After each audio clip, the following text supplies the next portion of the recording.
There we go. Now we're live. And we are live. What is going on, everyone? New York Giants fans, a victory, the third of the season for the New York Giants, the second against the Washington Commanders, this time by a score of 31-19. Nick Filato, joined by Chris Blum. You are listening to the Chris and Nick Show. I first off want to apologize for my audio. It might not sound that great right now. I do not have my microphone. That should be fixed by the end of the week. But Chris, what are your initial thoughts on this victory for the New York Giants? We were saying before the show, peculiar game to say the least. Yeah, my first thought is, what year is it? Are we back to 2022 again? Because that's exactly what this game felt like, where the Giants were not just in a game, but winning a game that they probably shouldn't have been, but they were getting it done with some really good coaching, great scheming, and then catching breaks constantly, and some really, really sloppy play by the other team. Because just wow, that Washington to be embarrassed by the way they played, honestly. Tommy DeVito was sacked 9 times in this game. And as Kenny Albert said on the broadcast, Chris, this is the first victory the Giants have had in the history of the New York Giants when they had suffered 8 or more sacks. Yet the Giants were able to win this football game because they turned the football over, what was it, 6 times, including that Isaiah Simmons pick 6 at the end of the game. Like, it was just pick city, but not even really that. It was just fumbles, man, too. Like, so many just sloppy fumbles. Bobby Okereke punched 2 of them out. It just seemed like the Giants had the hunger defensively to go out there and just force these turnovers. They didn't sack Sam Howell maybe as much as we expected, specifically or especially because last time they played, they sacked him so many times. But Tommy DeVito was sacked a bunch. Tommy DeVito had clean pockets, though, at the same time. Hold on to the football a little bit too long on certain plays, but he also was cooking, man. He had some really nice throws over the middle of the field. The dig to Darius Slayton, the touchdown pass to Saquon Barkley, who really showed his chops as a receiving threat. So there were a lot of positive takeaways from this game. Yeah, there were. I think this was the kind of game that the defense in particular needed. There has been a lot of talk over the last week, 2 weeks about, should the Giants fire Wink Martindale? Will they part ways with him when the season is over? And this game, I think, really showed what Wink brings to the table and the way he is able to get the players to play. Now, I think Wink's defense also matches up very well against the Washington offense. Yeah, even when they're playing fast, they're playing slow. They got the ball back with 6.5 minutes left, and it took them almost right up to the 2-minute warning to move the length of the field. Yeah, for a team that's trying to move fast, that is very, very slow. And Sam Howell, he moved a little bit quicker than he did in the first game, but against a defense like Wink Martindale's that uses so many shifts, brings so much pressure from exotic looks, he still does not process all that quickly. And I think that played a huge role in how the Giants were able to really suffocate this offense, even when they were able to move the ball. Once the game speeds up in the red zone, they just completely fell apart. Yeah, they just completely fell apart. Absolutely. Did not help that, like I said earlier, Logan Thomas fumbling the football. You had Brian Robinson fumble, but they ended up falling on that. Chris Rodriguez fumbled the football as well. And Duncan, I can't say your last name, but in the comments says, I'm just happy for the local guy living the dream. That is same here, man. I'm so happy for Tommy DeVito that he was able to pull off this victory, get his first NFL win as a starting quarterback in the National Football League. Man, it's a blessing for the young man. And I know there's a lot of people who are going to be talking about draft position and all of that. And, it's fair to speculate on a lot of that. But the Giants, one thing's for certain, with a lot of talk throughout this week, is the team giving up on Dable? Or they giving up on Wink? Does not seem to be the case, Chris. They came out here with a lot of fire in their belly. Yeah, I never believed that the players were giving up on Dabs, that he lost the locker room or anything like that. I mentioned this I believe it was after the Cowboys game last week, when you saw the players being frustrated. Yeah, tempers simmering, tempers flaring over on the sidelines. That is proof that they care. If the guys didn't care, they'd just go sit down. They'd be joking, talking about what they're going to get for dinner after the game or whatever. But I really don't think there was ever even a danger of the locker room quitting on Dayball. I think the question is just, could they come out and play and win against a better team? And this week they did. Now, they definitely got some help. They didn't win against a competent team, but they did beat a better team. And it's crazy too. You look at some of the statistics here. Washington had 403 total yards in this game. Giants had 292. But the Washington turned the football over 6 times. They had 28 first downs to the New York Giants, who only had 13. They possessed the ball for 34, almost 35 minutes. Giants only 25. So a lot of those statistics, other than the turnover, suggest Washington should win. And Tommy DeVito was sacked 9 times in this game. Giants sacked Sam Howell 4 times. And like we said earlier, man, typically in the history of the New York Giants, when they had 8 sacks or more against them, they lose. And this is the first time they won a football game. And a lot of it was because, obviously, 6 turnovers. And yet still, at the same freaking time, Washington had a chance, Chris, to win this football game in the final minutes, similar to the game a couple weeks ago where they drove down the football field and there was a goal line stand by the Giants defense. This time, Sam Howell threw his 3rd interception of the game, and it was taken back for a touchdown. Good for Isaiah Simmons to have that moment. Yeah, the Giants got 27 points. Or I believe it was 27.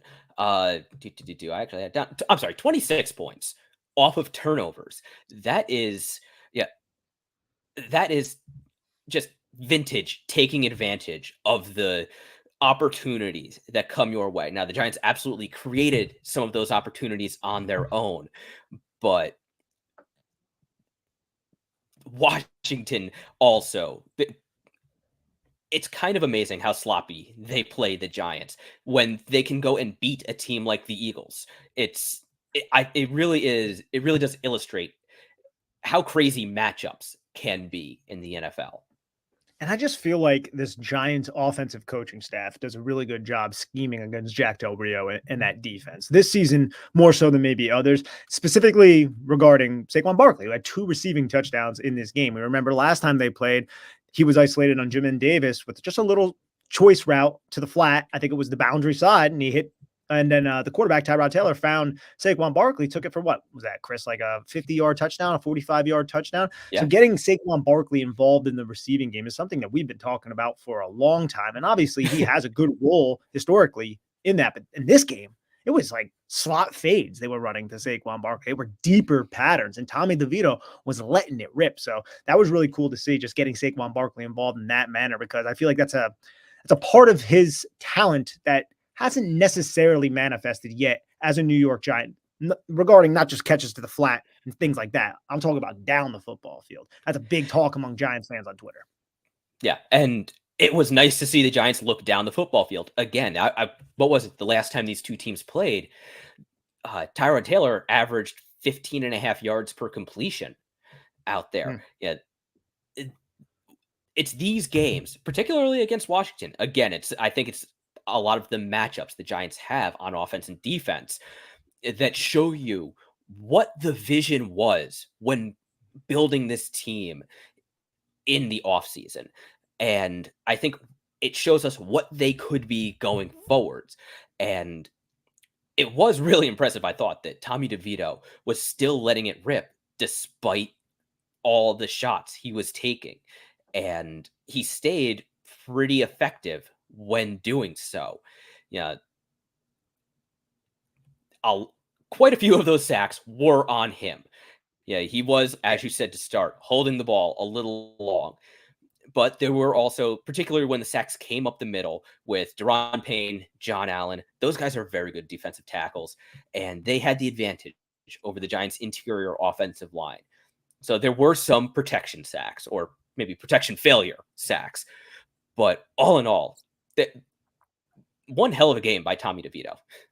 One hell of a game by Tommy DeVito. Very happy for him. And the New York Giants collectively, they look like they've not looked good this season. Okay. And to bounce back this late in the season, we're already midway through November. Everyone's already turning the page of the draft and get a victory against a divisional rival who, I mean, loosely had some playoff aspirations, right? I mean, they have played a lot of other teams competitively, as you have already articulated to this point, man. And I also just think it's kind of crazy that Saquon Barkley, he finished this game with 83 rushing yards, right? 14 carries, 83 rushing yards, 5.9 average. The Giants had what? 0 rushing yards at the end of the third quarter, and they were able to kind of still commit to the run. That's something that we saw last year a lot when they were winning football games too. Even if they struggled with the running game or they were down big like they were against Green Bay and some of these other games, they started still leaning on the run late into the third quarter, and it ended up working out for them. And they were able to come back and seize victory in a lot of those games as well. So it was cool to see Saquon Barkley, after having 0 rushing yards for most of his game, break out and get over 80 yards on the ground. Yeah, and it is a lot easier to stay committed to running the football, to continue to run the football when you're leading the game. Yeah, if the Giants hadn't had those turnovers, if they hadn't scored off of those turnovers, I think the script in the third and fourth quarters would have been different. If those sacks had been drive killers, if Washington had even just not turned the ball over and kicked field goals, I think this game would have turned out very differently. Absolutely, man. And as Kid Tough Nuff says in our comments, he says, both the host pick Washington. Why should we listen to what they have to say? I don't know, Kid Tough Nuff. Why are you in this stream? Why don't you go and run along and do something else if you have something bad to say? But we did pick Washington to win this football game, and I'll eat that crow, man. I'll put that egg all over my face. New York Giants get the victory. That's awesome. Yeah, and I think pretty much anyone and everyone picked Washington to win this game because Washington had their starting quarterback. They had gone on a bit of a run. They had actually looked like they had some life to them after the last time they played the Giants. Meanwhile, the Giants were coming off a second divisional blowout. They got actually 2 blowouts in a row. They got their butts handed to them by the Raiders with a rookie's first game with a rookie head coach and a rookie offensive coordinator. I don't think anybody had reason to pick the Giants to win this game. Of course, we probably also should have remembered that, Washington just does not play the Giants well. And I think we all kind of forgot that. We looked at the quality of the players on their offense. We looked at Terry McLaurin. We looked at Curtis Samuel, who did get ejected. Jahan Dotson, good receiver. Logan Thomas, good tight end.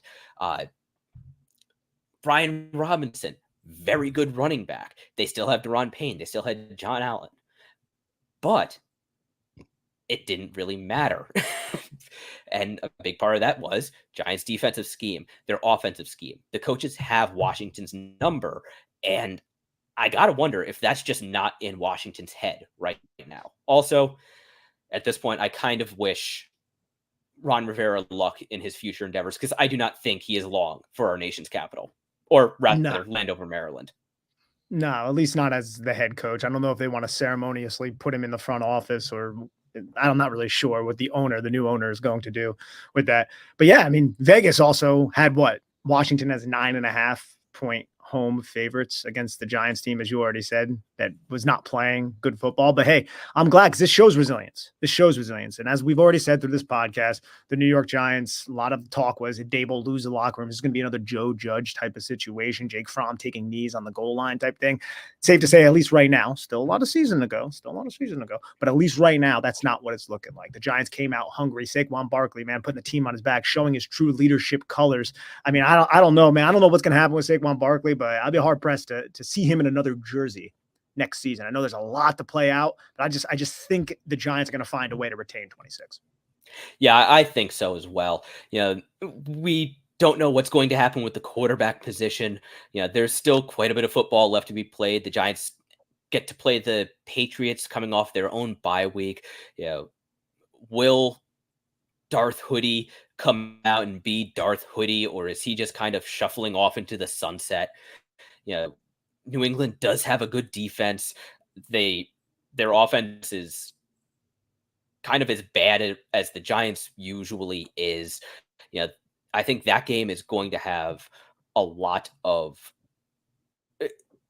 that game could have a lot of very far-reaching consequences. Right now, we do have to talk about the draft. The Giants slipped a little bit. They now hold the 5th overall pick, or they hold the 5th overall pick again. The Cardinals lost, the Bears lost. So Panthers obviously lost. They're just going to stay losing, I think. So as much as nobody wants to talk about the draft, particularly after a win, that is something we do kind of still have to keep an eye on. Definitely do. And one question before we get out of here from Andrew Graff. He asks, what do you think is better if we draft around 4 or 5? Let's just say 5. We trade up for the quarterback that we want, or stay put, or trade back, take the BPA, or take a quarterback in the second round. Andrew, for me personally, it's a little bit too early for me to opine on this, just because I don't know what some of these other quarterbacks, like the Bo Nix, the kid from Michigan, Michael Penix, I know he has a long injury history. Some of those quarterbacks, I might like what I see just from broadcast. I haven't really dove in deep into their film right now. But I'll say this, if the Giants do pick at 5, you're going to have some really talented players, because at the top end of this draft with the Marvin Harrisons of the world and players like that, there are a lot of players that I look at. I'm like, that's going to make the New York Giants a much better team. I do have quarterback on my mind, but we don't know how the season's going to shake out. We don't know how many more games the New York Giants are going to win. We don't know if the Giants are going to play like they just did in week 11 against Washington, because if they do, teams like Green Bay, teams like New England, who are still on their schedule, the Giants can beat them. Maybe even like a team like the Saints, if they play as well as they did today, specifically on defense. And if Tyrod comes back, there's still so much football to be played. And it's kind of depressing, because the Giants are already out of playoff contention, ostensibly, right? So I'm going to refrain. But Chris, do you have anything on that? Yeah, I think it, like you said, it's still very early. We still don't even know who will or will not be in the draft. Everybody's looking at Caleb Williams or Drake May. I wouldn't bet on Drake May returning to school, but he could. He still has eligibility left. So does Caleb Williams. Quinn Ewers, it seems like he's going to be going back to school. Shedeur Sanders, he's already going back to school. That's already apparently been announced. That could change as well. And we don't know where the Giants are going to finish up. We don't know who is going to get drafted when. Like, if it's possible, the Bears could take Marvin Harrison Jr. They could, if they don't get a trade that they like, maybe they could take Olu Fashanu and Marvin Harrison Jr. And then, what then? How does that change things? So there's a lot going on. This does look like it's going to be a talented quarterback class. I'm already starting my preliminary work on these guys. I am intrigued by pretty much the entire top 6. I'm with you. I wish Michael Penix didn't have that injury history, but also, that dude just does not take sacks. His sack rate is microscopic. I think his sack rate was something like less than 1% as a freshman. So, just as an aside, that is impressive. Yeah, but there's still plenty of time to break this down. There's still a lot of football to be left. We haven't even gotten to the Giants bye week yet, which is weird to say, because it feels like the season's been going on for forever. It definitely does. Chris, anything else before we get out of here? No, I think that's pretty good. We both have things to do, words to write, pen to put to paper, or rather keyboard to put to pixel, I suppose. So just want to thank everybody for tuning in, and enjoy the win. Yes, enjoy the win, everybody. Thank you so much for tuning in to the Chris and Nick Show. Please, if you have not done so already, like, subscribe, comment on this podcast, wherever you digest this podcast, and head on over to bigblueview.com, where you can check out all of our written content. Thanks, everyone. Ta-ta now.